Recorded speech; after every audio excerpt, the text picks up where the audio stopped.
Baik, selamat malam, Rahayu, Rahayu, Rahayu. Teman-teman dan sobat budaya semua, kembali malam ini kita seperti biasa setiap hari Minggu, program KCB mingguan. Malam ini kita akan sudah kedatangan pembicara kita, yaitu Ibu Rahayu, yang nanti akan lebih lengkapnya Profesor Dr. Rahayu Surtiati akan mengulas kedalaman kata sumpah. Dan malam ini dipandu oleh Mbak Anindya selaku moderator dan juga nanti secara sastro jendro akan diulas oleh Pak Tony mengenai sumpah juga. Maka tanpa panjang lebar, saya akan serahkan acara malam ini, acara mingguan KCB ini kepada Mbak Anindya untuk membuka dan langsung untuk memulai acara ini. Mbak Anindya, silakan. Ya, makasih. Selamat malam semuanya. Makasih Pak Wiro. Halo Sobat Budaya, Rahayu-Rahayu. Siapa sangka ya sebuah kata sederhana seperti kata sumpah nih kelihatannya bisa menyimpan makna yang begitu dalam gitu ya, baik secara bahasa maupun budaya. Dalam Zoom mingguan KCB kali ini, kita akan menjelajahi kata sumpah dari sudut linguistik dan sosiolinguistik, ilmu yang sering kita anggap remeh mungkin ya, padahal sebenarnya sangat penting karena bahasa adalah inti dari komunikasi manusia. Hari ini kita beruntung bisa belajar langsung nih dari Profesor Dr. Rahayu Surtiati, seorang pakar linguistik yang akan membedah makna kata sumpah dengan keilmuan dan wawasan yang mendalam. Diskusi ini juga akan dilengkapi dengan ulasan menarik tentang pandangan kejawen sastra jendra terkait kata ini tentu saja bersama Pak Tony Yunus. Jadi yuk kita mulai perjalanan budaya kita hari ini. Mari kita simak dan eksplorasi kekayaan bahasa bersama-sama. Mungkin sebelumnya saya akan sedikit membacakan biodata singkat Profesor Rahayu ya Bu ya. Profesor, oke.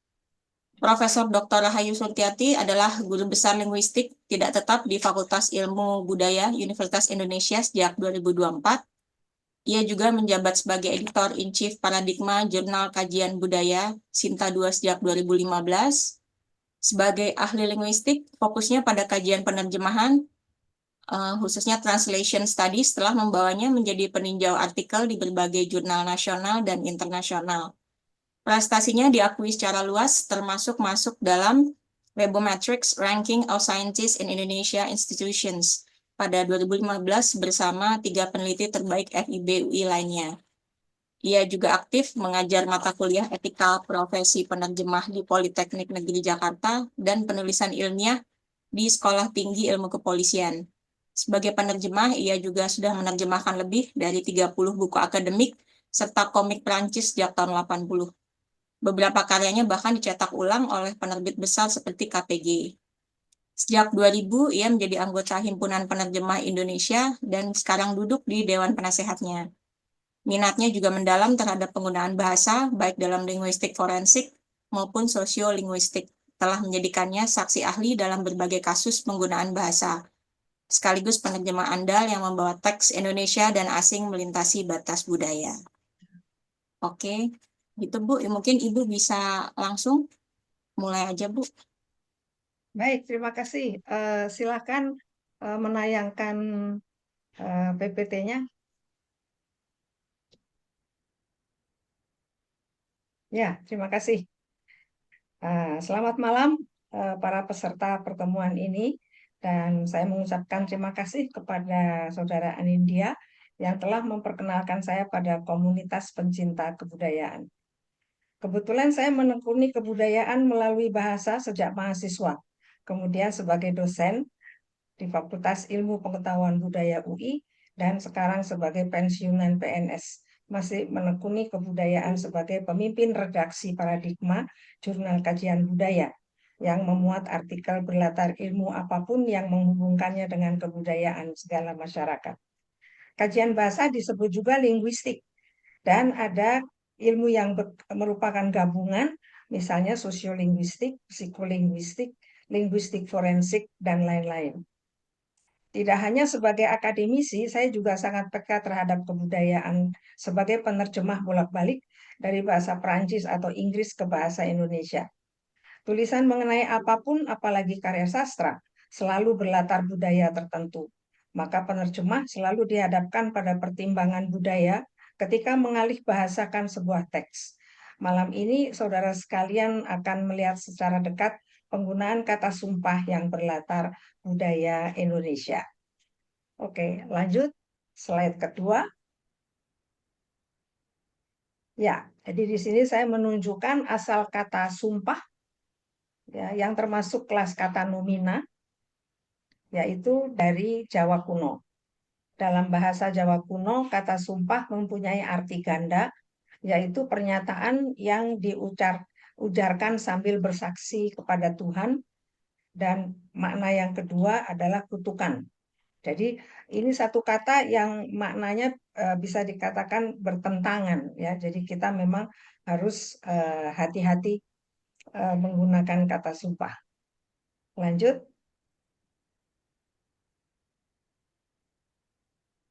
Nah, sekarang kata sumpah dalam bahasa Indonesia, penggunaan kata sumpah berkembang dan mendapat tambahan makna. Meskipun serupa dengan makna dalam bahasa Jawa kuno, telah terjadi penambahan dalam bahasa Indonesia, yaitu yang pertama, pernyataan yang diucapkan secara resmi dengan bersaksi kepada Tuhan atau kepada sesuatu yang dianggap suci, dan sebagainya. Contohnya, pernyataannya dikuatkan dengan sumpah. Jadi memang kita harus berhati-hati berujar ketika ada urusan dengan Tuhan. Anehnya, kata sumpah yang terasa sakral punya arti lain yang berlawanan, yaitu kutukan. Mari kita cermati kisah kata sumpah lebih lanjut. Silakan slide berikutnya. Nah, jadi kata sumpah arti yang kedua adalah pernyataan yang disertai tekad melakukan sesuatu untuk menguatkan kebenarannya atau berani menderita sesuatu kalau pernyataan itu tidak benar. Nah, dalam hal ini kata sumpah memang lebih digunakan di dalam situasi resmi, ya. Kemudian yang di slide berikutnya, yaitu makna ketiga, sumpah adalah janji atau ikrar yang teguh akan menunaikan sesuatu. Contohnya, seorang karateka harus menghayati sumpah dan pedoman karate. Namun, tidak hanya karateka yang bersumpah sebenarnya. Karena polisi, tentara, hakim, jaksa, dokter, semua bersumpah sebelum memangku jabatannya. Lanjut. Ya, sekarang ini penggunaannya. Ya, kata sumpah sangat produktif. Di satu pihak banyak kata turunan yang berasal dari sumpah. Di pihak lain, bergantung pada konteksnya, arti kata turunan sumpah bermakna ganda, bisa bermakna positif dan negatif. Jadi, sekali lagi, hati-hati menggunakan kata sumpah dalam berkomunikasi supaya tidak terjadi kesalahpahaman. Lanjut. Nah, inilah kata turunan dari sumpah yang terus terang beberapa saya baru melihatnya, belum pernah menggunakannya dan baru melihatnya di Kamus Besar Bahasa Indonesia. Yang pertama adalah bersumpah, tentu saja kita semua sudah tahu, yang artinya mengangkat sumpah, berikrar, atau bahkan sudah disumpah. Kemudian ada kata persumpahan yang merupakan nomina, ini perihal bersumpah atau berikrar. Mempersumpahkan, menyuruh atau membiarkan bersumpah, menjanjikan dengan sumpah. Bersumpah-sumpahan, saling bersumpah, saling berteguh-teguhan janji.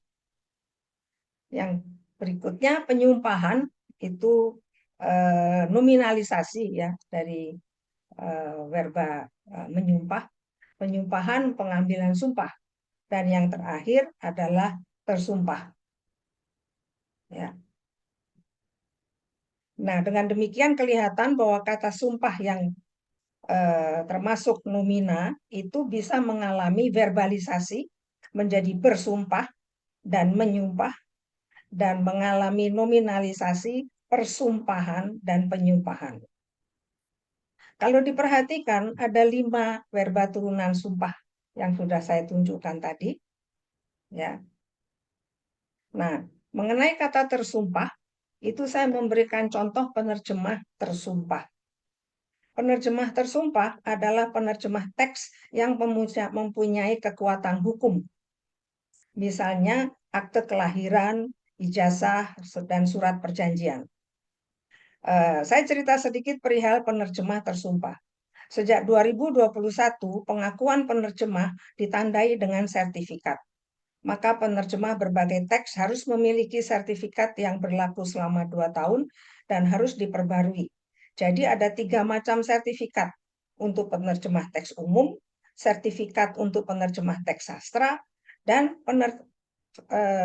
sertifikat untuk penerjemah tersumpah. Nah, penerjemah tersumpah ini agak khusus ya, karena dia harus melakukan 2 langkah. Yang pertama, dia harus mengikuti ujian kompetensi penerjemah teks hukum. Setelah lulus, dia akan mendapat sertifikat penerjemah teks hukum dari Badan Nasional Sertifikasi Profesi. Kedua, ia mengikuti penyumpahan calon penerjemah tersumpah di Kementerian Hukum dan HAM dan mendapat nomor serta sertifikat penerjemah tersumpah. Jadi teks terjemahan penerjemah tersumpah harus dibubuhi cap yang ada nomor penerjemahnya. Nah, jadi semua kata turunan sumpah ini bermakna positif. Ya. Yang berikutnya kita akan mengamati kata sumpah yang bermakna ganda. Berikutnya, nah ini kata menyumpah. Ya. Makna positifnya mengambil sumpah. Contohnya rohaniwan mengambil sumpah saksi di pengadilan. Makna negatifnya mengeluarkan kata-kata kotor berkali-kali. Contohnya Badar menyumpah, Badu meninjunya. Lanjut. Menyumpahi. Yang positif mengambil sumpah. Contohnya rohaniwan mengambil sumpah para penerjemah tersumpah. Negatif, memaki-maki, menyumpah-nyumpah. Contohnya, ia tidak mampu menahan diri dan menyumpahi semua orang. Lanjut. Penyumpah. Arti positifnya orang yang menyumpah. Contohnya, rohaniwan itu sedang melakukan tugas penyumpah. Yang negatif, orang yang biasa atau suka mengeluarkan kata-kata kutukan. Mereka menyingkir ketika penyumpah datang. Lanjut. Nah, ini ada beberapa ungkapan yang menggunakan kata sumpah. Sumpah mati, artinya bersumpah dengan mati sebagai konsekuensinya. Jadi ini ungkapan ini sebaiknya tidak digunakan sembarangan ya, karena konsekuensinya kita mati ya. Sumpah palsu. Nah, ini ucapan atau keterangan seorang saksi ahli di bawah sumpah yang diikrarkan dalam persidangan yang memuat keterangan yang tidak benar. Itu disebut sumpah palsu. Berikutnya sumpah serapah, berbagai kata yang buruk, maki-makian disertai kutukan dan sebagainya. Dan yang terakhir saya ambil dialek Betawi yang menggunakan kata disumpahin, yang artinya dimaki-maki. Lanjut. Oh ya, saya sampai pada kesimpulan ya. Oke, mana dia tadi? Sebagai kesimpulan, dapat dikatakan bahwa kata sumpah dan turunannya merupakan kekayaan bahasa Indonesia. Kita sebagai penutur bahasa Indonesia sekarang tahu penggunaannya, maka kita perlu cermat menggunakan kata sumpah dan semoga kita tidak pernah disumpahin. Terima kasih atas kesabaran Anda. Sebagai penutup, sebelum menyerahkan mimbar kepada panitia, saya mohon maaf karena ada beberapa informasi di dalam salindia atau slides yang keliru. Nanti saya akan mengirimkan PowerPoint yang sudah saya koreksi. Terima kasih. Nah, terima kasih banyak ya Bu Rahayu atas pemaparannya yang mendalam ya Bu ya. Terus jadi membuka wawasan kita juga tentang makna dari kata sumpah ini gitu ya Bu ya. Kelihatannya kita tuh harus hati-hati sekali ya Bu ya menggunakan kata sumpah ini gitu ya. Apalagi artinya tuh bisa banyak, arti dan maknanya tuh bisa banyak ya Bu ya. Bu Rahayu masih mute Bu. Sekarang Ibu deh yang mute. Iya. Oke, ya terima kasih Bu Iya. Anindya. Ya, mungkin sebelum ke diskusi kita lanjut dulu aja langsung ya Pak ya, Pak Tony ya. Langsung lanjut ke Pak Tony, paparannya Pak Tony. Silakan Pak Tony. Sangat menarik ya, ternyata kata sumpah dalam tinjauan linguistik ini. Saya sedikit banyak tidak berbicara tentang kata sumpahnya, tetapi apa ya, interaksi sumpah ini dengan kehidupan ya. Jadi saya tidak tahu apakah itu bahasa Jawa kuno. Kata sumpah itu ternyata terpisah dari kata sum dan pah ya. Sum merupakan pemaknaan sumarah ya, atau penyerahan diri sebagai laku ikhlas kepada Tuhan yang Maha Kuasa ya. Kemudian kata pah ya itu melambangkan papan atau tempat, yaitu tempat atau tatanan realita yang harus dijaga dengan sumpahnya itu. Jadi ternyata ada dua suku kata yang sebetulnya setiap kata ini memiliki satu arti tertentu gitu, kata tertentu. Nah, dalam kajian kejawen ya, yang khusus saya lebih mendalam di Sastro Jendro Hayuningrat Pangruating Diyu, yaitu ilmu tentang hakikat kesempurnaan hidup. Ya. Kata sumpah memiliki makna yang mendalam dan berhubungan dengan spiritualitas, etika, dan tanggung jawab moral. Tolong materinya, Ji. Terus,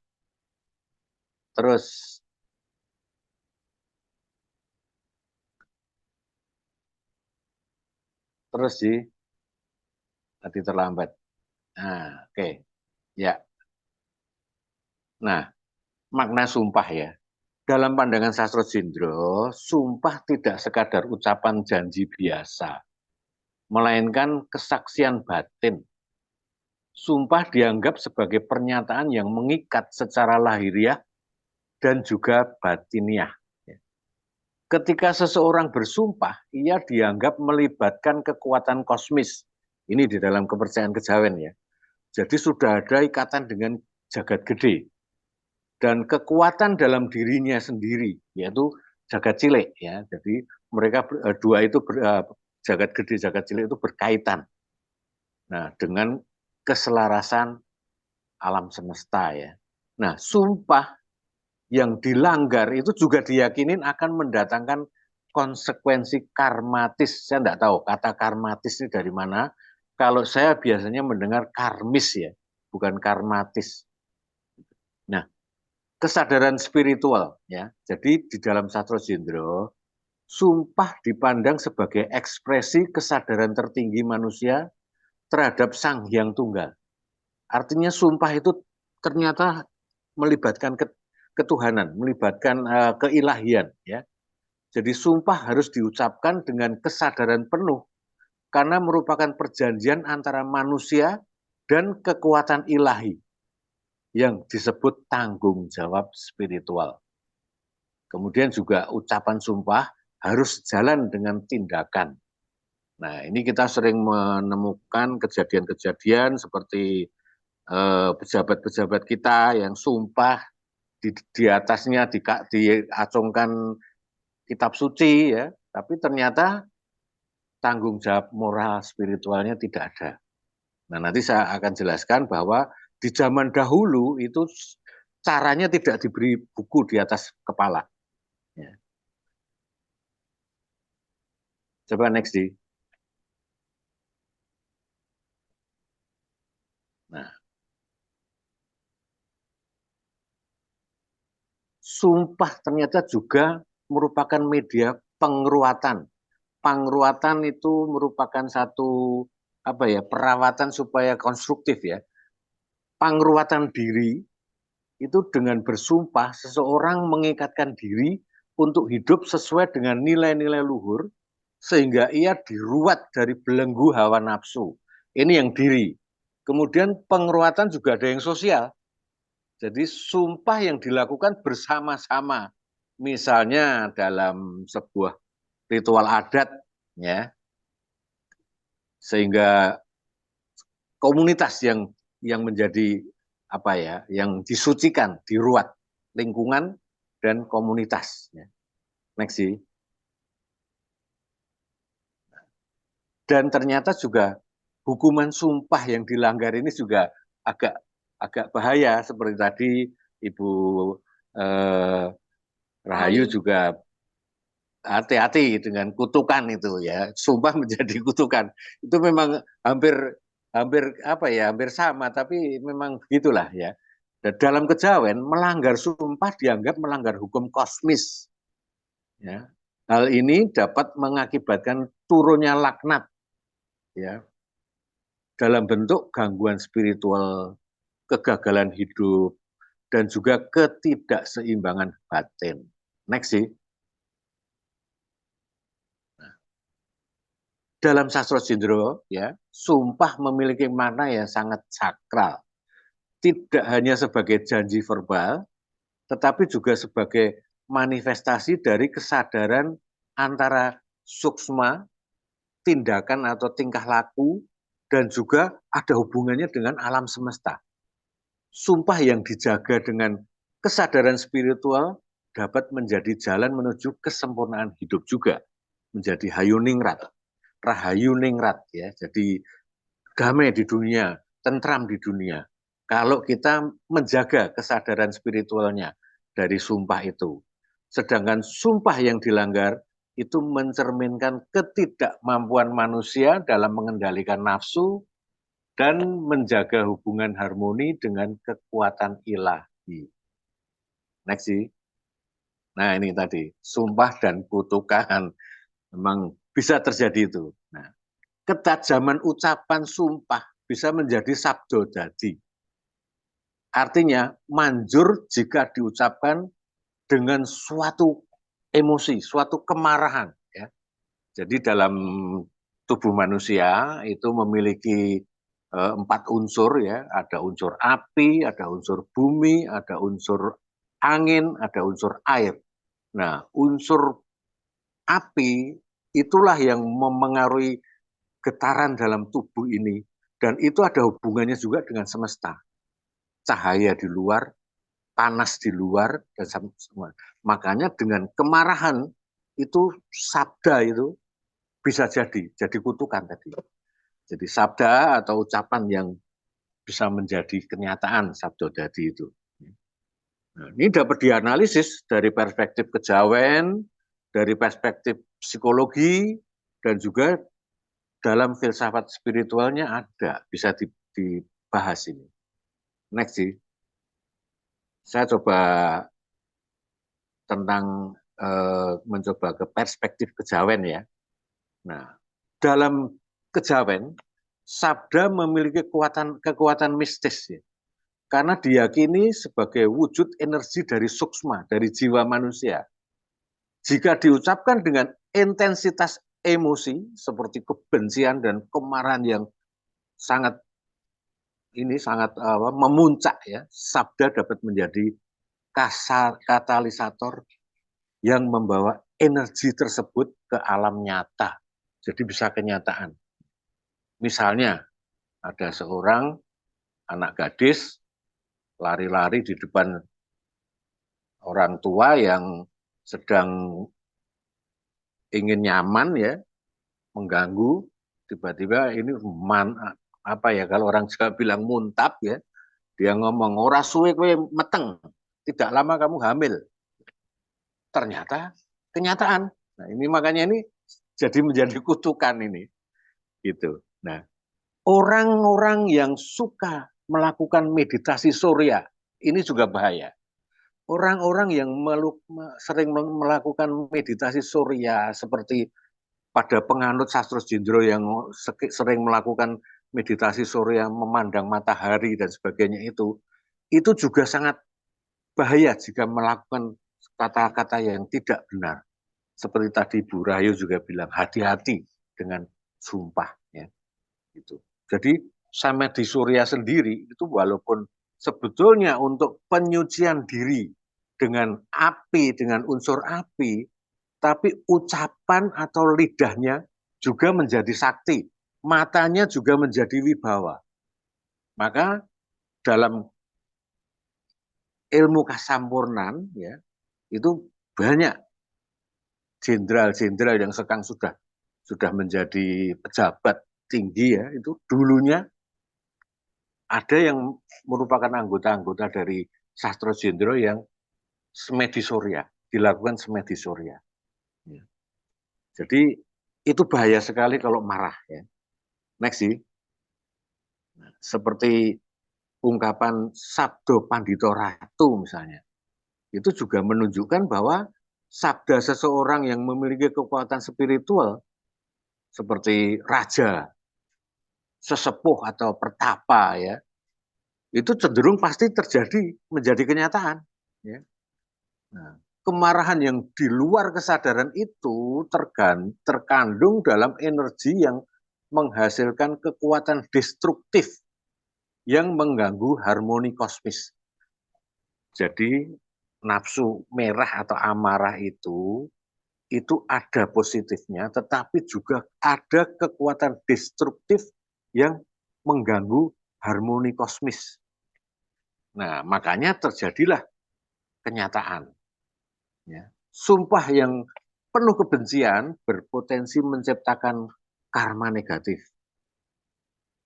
Tidak hanya untuk yang disumpahi, tetapi mereka sendiri. Orang yang mengucapkan itu pun juga akan mengalami sesuatu yang sifatnya kembali kepada dirinya sendiri, ya, negatif. Jadi ucapan sumpah, next sih, ucapan sumpah dengan emosi yang kuat, menciptakan getaran yang beresonansi dengan energi alam semesta, ya, yang di dalam Sastro Jindro itu disebut daya wening atau energi batin murni itu yang keluar. Nah, apalagi di dalam Sastro Jindro itu ada ritual ya, ritual yang biasanya dilakukan setiap weton, kemudian setiap malam Jumat, Kliwon misalnya, itu dengan istilahnya jamasan. Jamasan itu besi atau logam atau pisau yang dibakar merah ya, kemudian dijilat. Nah, itu juga sangat bahaya. Lidah kita sangat bahaya.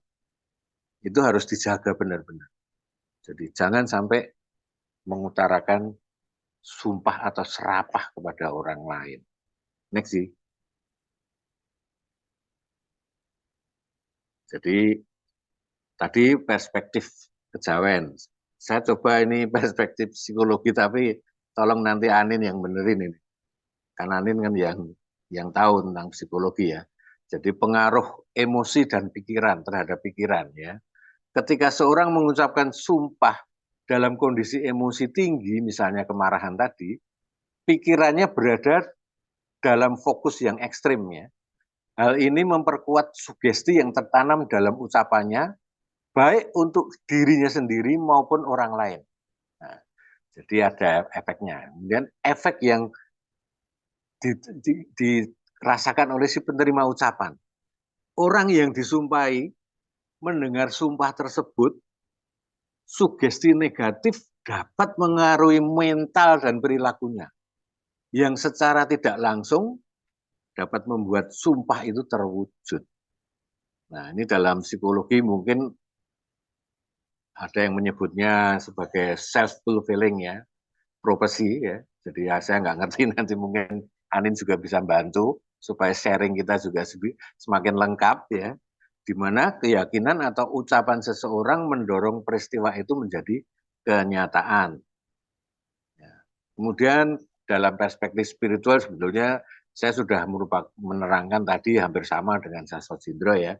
Dalam tradisi spiritual setiap ucapan dianggap sebagai doa atau sebaliknya sebagai kutukan. Jadi tergantung pada niat kita arahnya kemana. Jadi seperti halnya busur panah ya, anak panah dan busurnya. Jadi anak panah ini dayanya, busurnya mau ke arah mana? Ke arah kutukan atau ke arah yang baik ya. Gitu. Nah, kemudian juga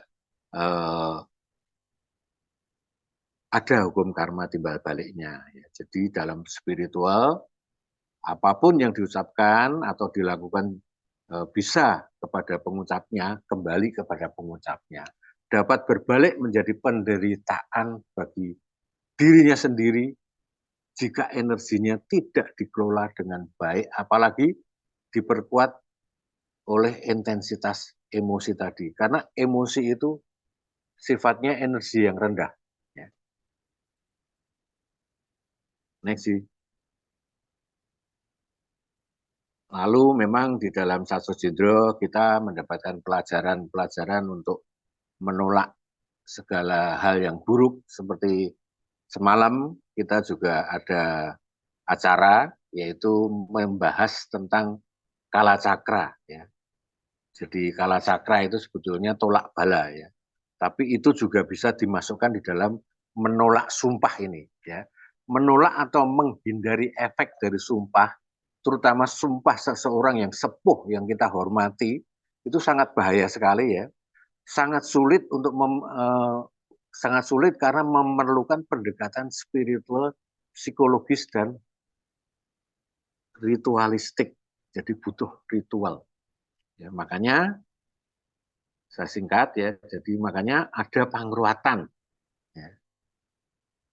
Pangruatan dalam ritual spiritual yang bertujuan untuk membebaskan seseorang dari energi negatif akibat sumpah dan kutukan itu bisa dilakukan. Biasanya melibatkan sesaji, persembahan, doa, mantra yang ditujukan kepada Sang Hyang Tunggal, kekuatan ilahi lainnya untuk meminta perlindungan. Kemudian kalau kita tidak melalui orang lain misalnya, untuk diri sendiri itu bisa dengan cara lagu prihatin, kita berpuasa, ya, kemudian meditasi semedi ya, memperkuat energi positif dalam diri.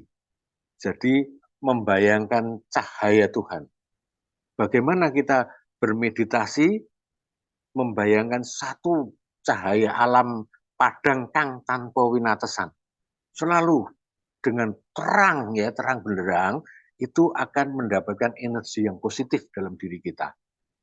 Kemudian juga mandi air kembang yang sudah dimantrain itu kepercayaan ya. Kemudian juga ada yang menggunakan garam grosok. Garam grosok itu garam yang masih peringgil-peringgil itu. Itu untuk penyucian diri, mandi, atau juga ditebarkan di ruang-ruang tertentu ya. Itu. Nah, saya menjelaskan juga ada satu teks yang saya dapat dari seorang filolog ya. Zaman dulu ya, katakanlah zaman kerajaan-kerajaan Singasari, Majapahit, sumpah pejabat tidak ada pakai buku di atas kepala. Dia harus ada di lapangan yang mana ada garis dari Bopo Akoso, matahari, dan nginjek ibu bumi. Jadi mereka betul-betul takut untuk melakukan hal-hal yang curang. Dan dia mengucapkan sumpah di atas Bopo Akoso lan Ibu Pertiwi, Ibu Bumi. Garis ini sangat kuat dan sangat berbahaya. Risikonya kalau melenceng dari apa yang disumpahkan.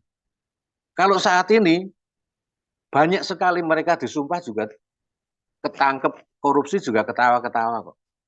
Tuh, kira-kira begitu. Jadi beda sekali. Maka saya mengharapkan nanti suatu saat kita kembali lagi kepada budaya kita, kembali lagi kepada kesakralan kita, budaya spiritual kita. Saya kira demikian dulu, mudah-mudahan ada bermanfaat, ada manfaatnya. Monggo nanti sharing dari teman-teman, juga Mbak Anin ya, dari psikologi. Apa yang sudah saya utarakan ini adalah pandangan dari Kejawen Sastro Jendro. Saya kira demikian. Terima kasih, Rahayu. Terima kasih Pak Tony atas paparannya yang begitu mendalam dan inspiratif ya Pak ya. Sekarang kita langsung buka aja Pak ya, sesi diskusi dan tanya jawab.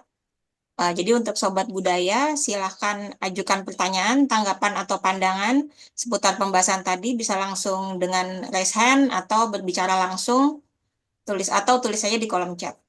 Oke nih Pak Wiro yang mau mulai bertanya, silahkan Pak Wiro.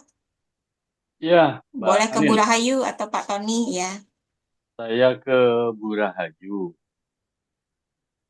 Tapi malam ini dari penjelasan Ibu Rahayu maupun Pak Tony semakin mengkonfirmasi bahwa ada yang sering kali kita dengar.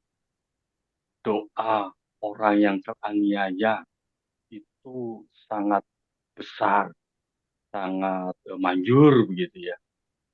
Jadi malam ini makin terkonfirmasi, oh iya benar.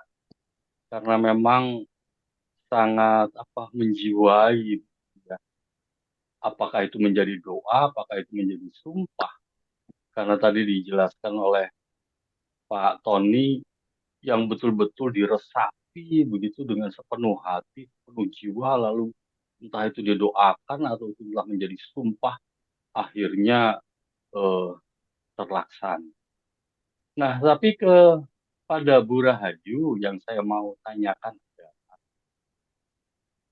kapan sumpah ini dari sisi linguistik tadi memang tidak saya lihat, tapi yang mau saya tahu kapan sumpah ini lalu menjadi kutukan Bu Rahayu. Apakah ada linknya atau tautannya begitu antara sumpah dengan kutukan? Monggo Bu Rahayu, terima kasih.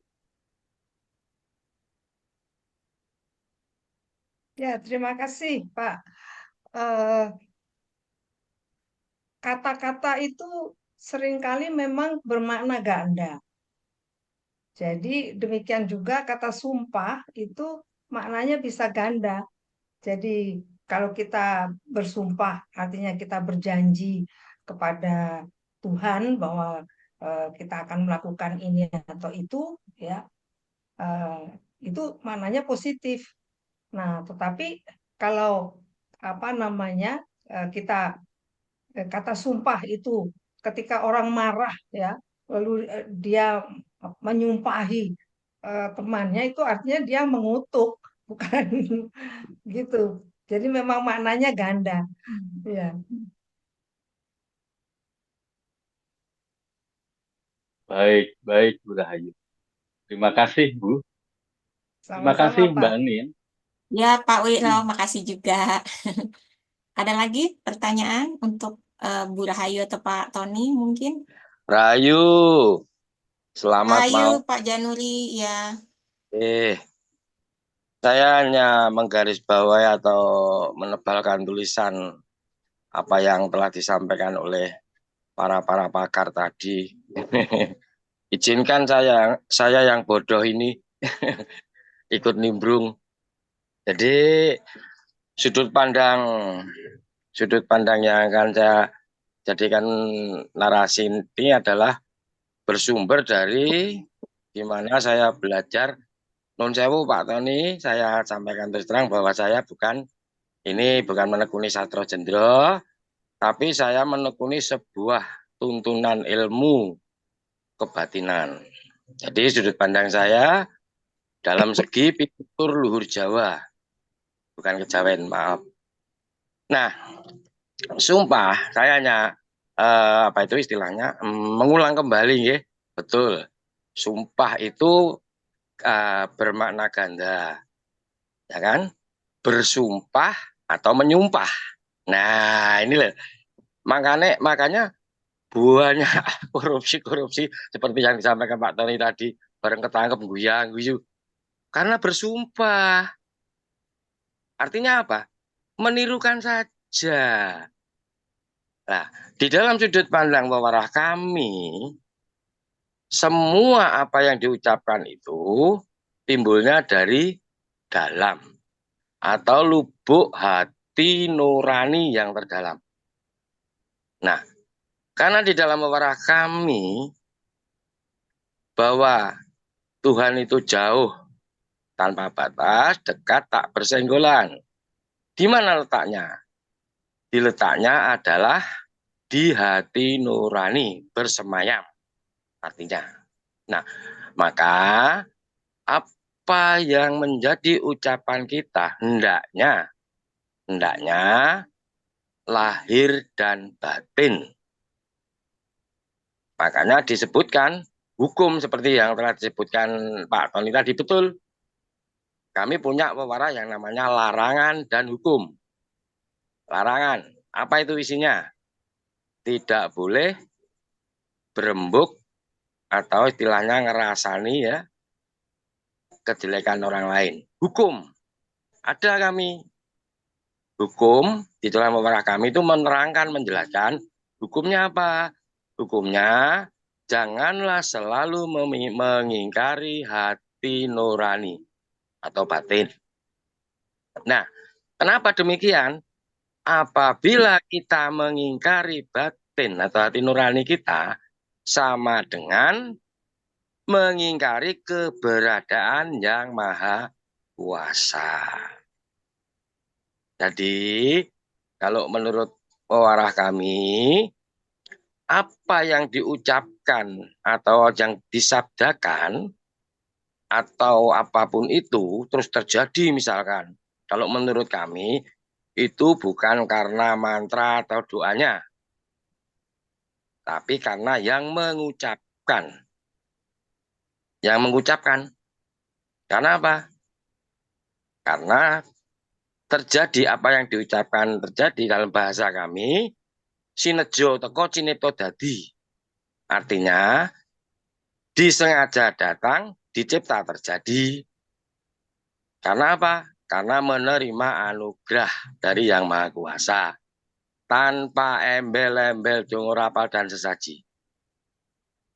Apa yang diucapkan, ceplos terjadi. Karena menerima anugerah. Nah, kenapa bisa menerima anugerah? Karena tidak selalu mengingkari hati nurani atau batinnya sendiri. Di situ akan menerima anugerah. Makanya ya nggak mengherankan orang koruptor ketangkep ketawa-ketawa. Lah wong aku mbok suruh nerok ke ucapanmu kok, kan gitu. Bukan timbul dari hati nuraninya kok. Iya. Demikian, terima kasih. Salam Ya, rayu. Rahayu Pak Januri. Silakan Pak Bambang. Iya, ya terima kasih Rahayu. Waduh, luar biasa. Enggak cuma saya ingin aja kisahnya maling kundang itu. Maling kundang itu kan kayak kutukan. Satu. Yang kedua, di agama Katolik itu tidak berani sumpah, itu janji. Jadi bagaimana itu barangkali bisa dijelaskan itu dari ibu-ibu Rahayu ya. Mungkin karena saya pada waktu prajabatan dulu itu jadi saya sumpah, tapi anak-anak yang dari itu hanya berjanji karena katanya dia Pak kawannya aku Pak di dalam ajaran saya nggak berani bersumpah. Bersumpah itu isinya ya itu tadi seperti yang dijelaskan Bu Rahayu tadi. Mohon jawaban. Terima kasih Rahayu Sugeng Dalu. Ya, terima kasih Pak. Memang betul sekali. Jadi kalau kita melihat kata sumpah, ya, sebenarnya itu merupakan janji yang dikuatkan dengan apa? Dikuatkan dengan kepercayaan pada Tuhan. Karena kita tuh bisa janji biasa gitu ya. Makanya betul ketika orang apa namanya diminta untuk bersumpah, dia bisa juga mengatakan bahwa saya berjanji bahwa saya akan begini begitu gitu. Jadi sebenarnya sumpah itu isi sumpah adalah janji. Begitu, Pak. Tapi bobotnya kan lebih berat sumpah, Bu. Ya akhirnya bobotnya menjadi lebih berat sumpah, apalagi kalau itu apa namanya dengan semacam dikuatkan oleh kehadiran rohaniwan yang membawa kitab suci. Jadi kelihatan betul bahwa kita itu bersumpah itu kepada Tuhan. Sedangkan secara umum artinya kata janji dalam yang kita gunakan sehari-hari itu kan tidak sampai harus pakai kitab suci gitu. Jadi tapi ada memang saya masih ingat dulu ketika menjadi anggota apa namanya kepanduan ya itu kita kan tidak pernah mengatakan saya bersumpah, tapi saya berjanji atau kami berjanji gitu. Jadi mungkin bisa dikatakan kalau janji itu lebih ke duniawi gitu. Sedangkan kalau yang sumpah itu sudah menjadi lebih tinggi karena kita kalau bersumpah itu ya itu tadi kita bersumpah di hadapan Tuhan ya. Gitu. Ya jadi maling kundang itu sumpah itu Bu ya. Saking mangkele Iya, nang anake ya. Saking mangkele nang anake disumpah. Bukan iya, dijanjeni, bukan berjanji ya, disumpah gitu ya. iya itu sih disumpahi sebetulnya. Dengan yang Nggih, artinya sama dengan dikutuk, Pak. dikutuk. Ya, ini definisinya itu jadi dikutuk, ya, definisinya sebetulnya. Iya, Jadi iya, ibunya bersumpah, hasilnya kutukan gitu ya. iya, iya. Bukan Ya, nggih. bersumpah tapi menyumpah, Pak. Oh, menyumpah ya, menyumpah gitu. Iya, kalau menyumpah itu bisa berarti mengutuk. Nggih. Nggih, matur nuwun, nggih. Matur nuwun, Ya, rahayu. sami-sami. Nggih, nggih. Ya, silahkan kalau ada pertanyaan lain. Ayo, mari. Menyumpah. Mungkin saya mau nanya ya, Bu ya. Ya, silakan.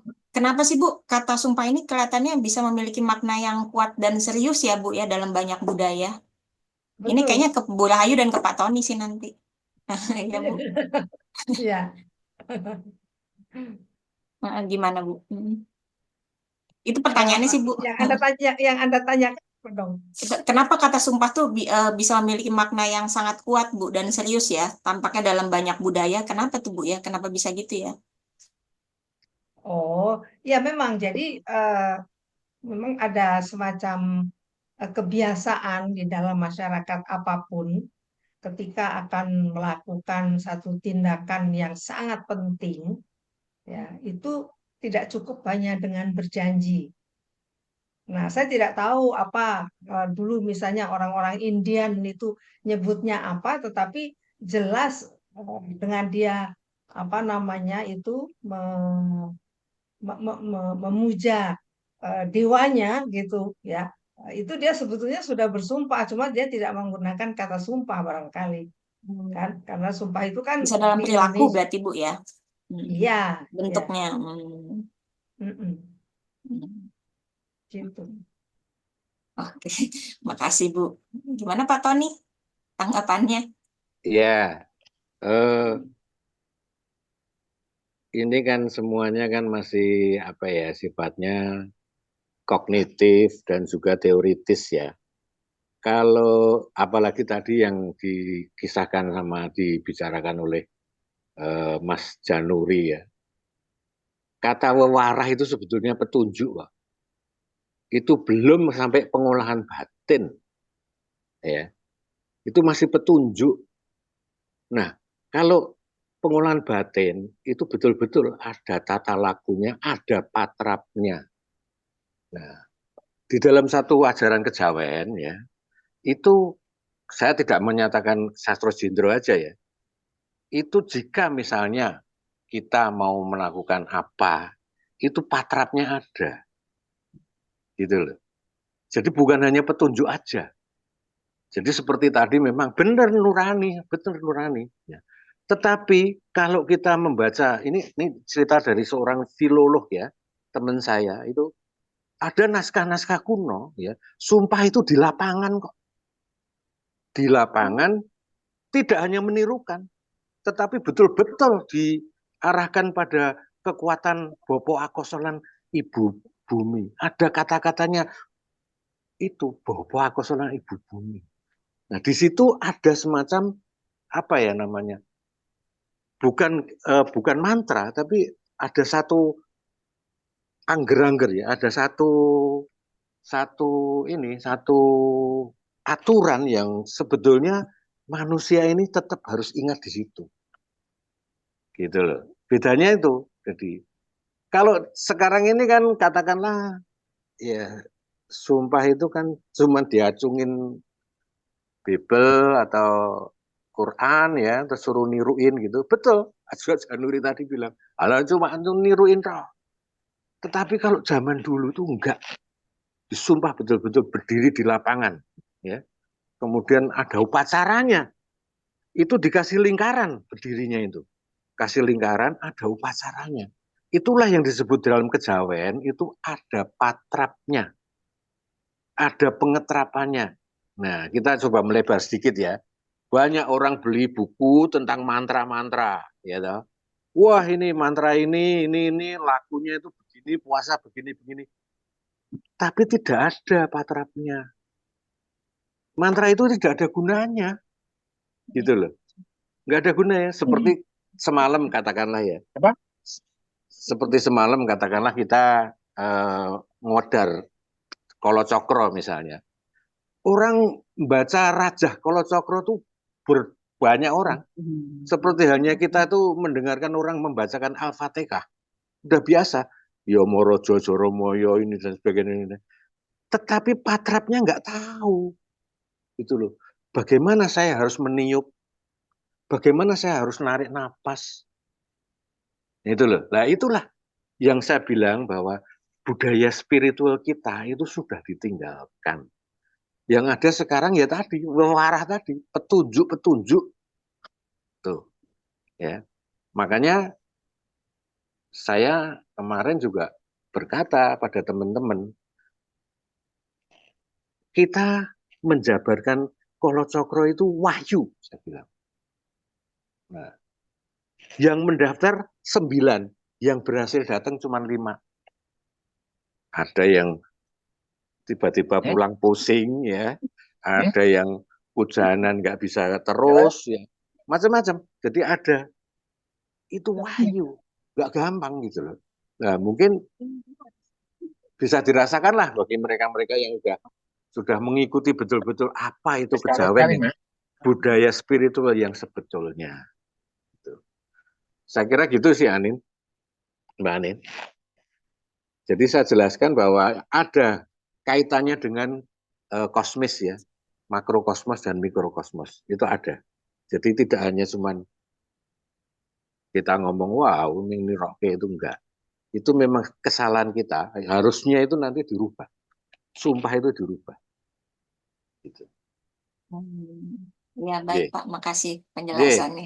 Iya sih Pak ya, jadi Perlu memang harusnya dipelajari. iya benar Pak. Jadi ke Bu Rahayu maupun Pak Tony sebenarnya kita harus hati-hati banget ya. Kita nggak boleh asal untuk mengucapkan sumpah ya Pak ya, entah sama diri sendiri maupun pada orang lain ya Bu ya Pak ya. Yeah. Rahayu semua. Ulasan dari Ibu Rahayu sangat luar biasa. Sama Romo Tony pun juga, I think it's all about energy ya. Masalah itu sumpah atau janji diucapkan oleh pribadi yang seperti apapun, itu kita lebih memilih pada energi yang kita keluarkan, gitu. Ritual apapun, entah pakai ritual atau tidak, ini menurut pendapat hemat saya ya, correct me if I'm wrong, uh, it's all about energy. Jadi kalau kita mau bersumpah yang mana itu tulus dari hati, dibarengi dengan perilaku yang uh, jujur pada diri sendiri, otomatis itu akan berimbas jujur juga pada yang lain. Itu saya rasa bisa mengimplementasikan sumpah atau janji itu fake or not, gitu sih. Kalau menurut hemat saya. Jadi mau sampai berbusa mulutnya, lu baca sumpah dari A sampai Z, entah itu mau dihafalkan di tempat suci sekalipun, kalau memang dari hatinya itu tidak ada kebersihan, tidak ada ketulusan, tidak ada kebenaran dan energi yang baik yang bisa dia keluarkan dari dirinya secara pribadi, I think it's apa ya? Kayak kayak mendatangkan energi yang buruk juga untuk dirinya sendiri, berbalik gitu. Karena prinsip kerja energi itu kan seperti kita uh, lempar uh, lempar bumerang. Jadi akan berbalik ke kita entah kapan dan seperti apa bentuknya gitu. Karena sekarang itu orang itu semakin ke sini semakin ke sana, yang dalam artian kayak dibikin halah, kalau orang Jawa bilang halah gur tembung ngomong wae kok angel gitu. Gur tembung ngomong saucap rong ucap aja apa sih susahnya? Nggak sesimpel itu, saya bilang sih nggak semudah uh, iya, karena tidak dibarengi dengan uh, meaningnya itu sendiri, sumpah itu sendiri. Jadi kayak terkesan ngasal hanya sebatas lisan, tapi tidak dibarengi dengan dia punya itikat secara tulus, dia mancing dari Gusti yang harus diimplementasikan di kehidupan dia sehari-hari. Jadi nggak heran sih kalau itu dibikin kayak main-main hanya sebatas lisan saja. Kalau sumpah hanya sebatas di atas apa di atasnya dikasih taruh Al-Quran or something, saya yakin kalau itu diucapkan oleh orang yang tidak berenergi baik, ya seperti ini bangsaku sekarang. Kayak dijajah secara tidak sadar, sudah jauh melangkah dari patrap yang sesungguhnya yang diwariskan sama para leluhur agung kita. Akhirnya ya dibilang tersesat, iya emang kita tersesat. Gitu. Jauh melangkah untuk meninggalkan. Sebenarnya leluhur kita tuh sudah bagus untuk memahamkan bahwa eh, nek gak kepengen ngene, ya ojo ngene. Nek kon kepengen ngene, ya ngini yo. Seperti itu. Itu sangat simpel sebenarnya omongan. Tapi kalau dioncei satu persatu itu kita bisa nangis loh. Gitu sih. Sangat bagus penjelasan Ibu Rahayu, Romo Tony, terus Bapak Januri tadi. Sangat, sangat, sangat bisa saya cerna gitu loh. Bagi orang yang lemot seperti saya nih.